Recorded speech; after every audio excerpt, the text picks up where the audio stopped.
Hello there and welcome back. In this video, I would like to talk to you about node selectors and labels in Kubernetes. So I may have a similar video, but I am preparing for the CKA exam, so I just want to focus on this topic only. So node selectors and labels allow you to focus on deploying your pods or scheduling your pods on a given node in your cluster. And in my kubectl get nodes output, we can see that we have a master, a worker A, worker B, and worker C. In order to apply a label, we can basically say that, okay, we want to label a node Kate's worker, and we say that the color is green. Kate's worker A.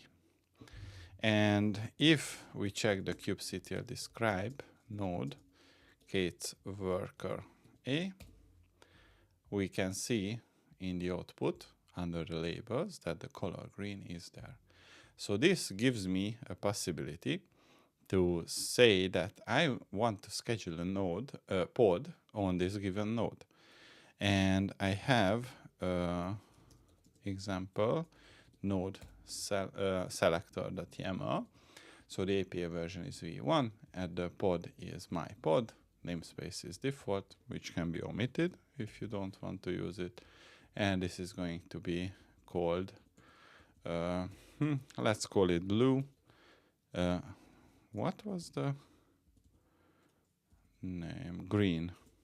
So let's go back to the file, and the name is basically green nginx, and the container is going to be green nginx, and it is going to use the node selector green for scheduling. If I go ahead and use the kubectl apply on the node cell, you can see that the green nginx is created. If I use the kubectl get pods -o wide, it should show that the node is the pod is scheduled on Kate's worker A. And as you can see, it's scheduled on Kate's worker A. Now let's add another label. This is going to be called red on Kate's worker B. And if I adjust the node cell YAML, this is going to be red nginx and red nginx, and the node selector is red. And if I go ahead and use the kubectl apply on this given YAML file, you can see that the red nginx was created, and the kubectl get pods -o wide is going to show that it's now scheduled on the worker B.